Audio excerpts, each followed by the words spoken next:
સાબરકાંઠાના તલોદનું રૂપાલ ગામ, જ્યાં અનુસૂચિત જાતિ સમાજ લોકો ભયના ઓથાર હેઠળ જીવન જીવવા મજબૂર બન્યા છે. તેમની સાથે ભેદભાવભર્યું વર્તન એટલી હદે વકર્યું છે કે અંતે 35 જેટલા પરિવારોએ સામૂહિક હિજરત કરવાનો નિર્ણય લીધો છે. શું છે આખી ઘટના, જોઈએ અમારા અહેવાલમાં.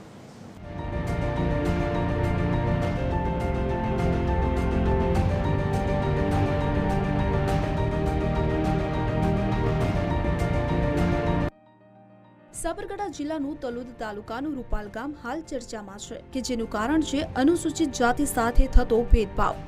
ગામના 35 જેટલા પરિવારોએ ગામ છોડવાનો મક્કમ નિર્ણય કર્યો છે. આ પીડિત પરિવારોનો આક્ષેપ છે કે મૂછ રાખવી કે લગ્નમાં વરઘોડો કાઢવા અનેક બાબતોમાં છાજતું વર્તન કરવામાં આવે છે. ગામના જ કેટલાક અસામાજિક તત્વોનો ત્રાસ એટલો વધી ગયો છે કે તેમને દૂધ, કરિયાણું કે જીવન જરૂરી ચીજવસ્તુઓ મેળવવામાં પણ ફાંફા પડી રહ્યા છે. આ જે પ્રશ્ન છે લગભગ મને 40 વર્ષની ઉંમર થઈ એના પહેલાંનો જ છે.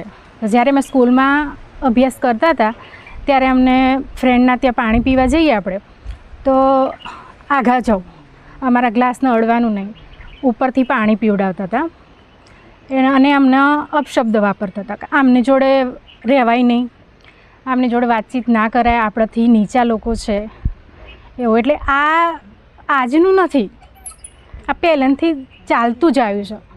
એટલે આના માટે અમારે ન્યાય જોઈએ છે, કારણ કે દુનિયા આગળ ગઈ છે તો અમે કેમ પાછળ. રૂપાલ ગામની કડવી વાસ્તવિકતા એ છે કે ગામના સરપંચ જ અનુસૂચિત જાતિના છે. રોસ્ટરના નિયમો હેઠળ તેઓ સરપંચ તો બન્યા, પરંતુ ગામના વિકાસ કામો કે સામાન્ય વ્યવહારમાં આજે પણ તેમની સાથે ભેદભાવભર્યું વર્તન કરવામાં આવે છે. એટલું જ નહીં, જૂની એટ્રોસિટીની ફરિયાદની અદાવત રાખી અસામાજિક તત્વો વિસ્તારમાં દાદાગીરી પણ કરવા આવે છે.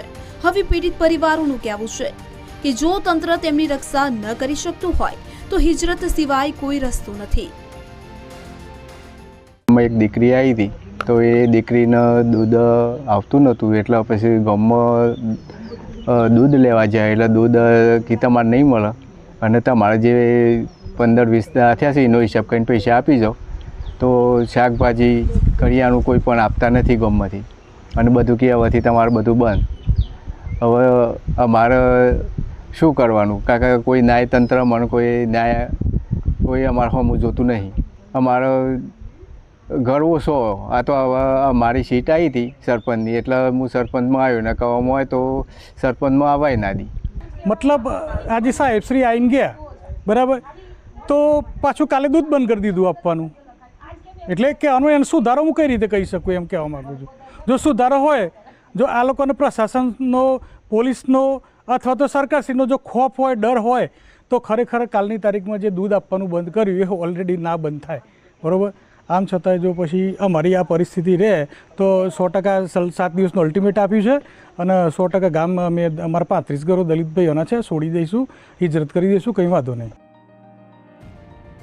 આ ઘટનાની જાણ થતાં જ સાબરકાંઠા જિલ્લા કોંગ્રેસ પ્રમુખ રામભાઈ સોલંકી સહિતના અગ્રણીઓએ રૂપાલ ગામની મુલાકાત લઈ પીડિતોની આપવીતી સાંભળી હતી.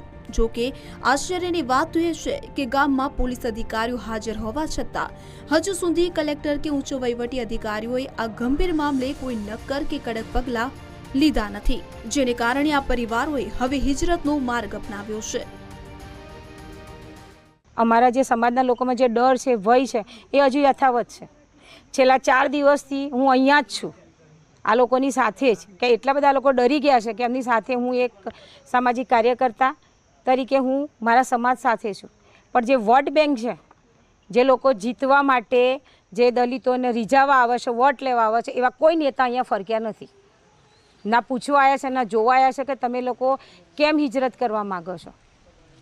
કોઈ એટલે કોઈ માણસ અહીં, કોઈ નેતા, કોઈ આગેવાનો કોઈ જ આવ્યા નથી. અમે કહેવા માટે પાછા હિન્દુ પણ છીએ. જ્યારે વોટ લેવા હોય તો અમને હિન્દુમાં ગણતરી છે, બાકી અમારી પર હાદસો થાય તો પેપરમાં લાઈન આવે છે, દલિતની દીકરીને આ થયું, દલિતો હિજરત કરે છે. આજે કેમ કોઈ મીડિયા એવું નથી લખતી કે હિન્દુઓ હિજરત કરે છે?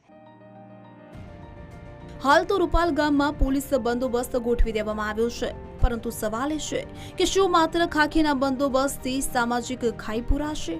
શું આ 35 પરિવારોને પોતાના જ ગામમાં સન્માનપૂર્વક જીવવાનો હક મળશે? આઝાદીના આટલા વર્ષો પછી પણ કોઈ સમાજને પોતાના હક માટે વલખા મારવા પડે તે વહીવટી તંત્રની મોટી નિષ્ફળતા દર્શાવે છે. નીતિન પટેલ, TV 13 ગુજરાતી, સાબરકાંઠા.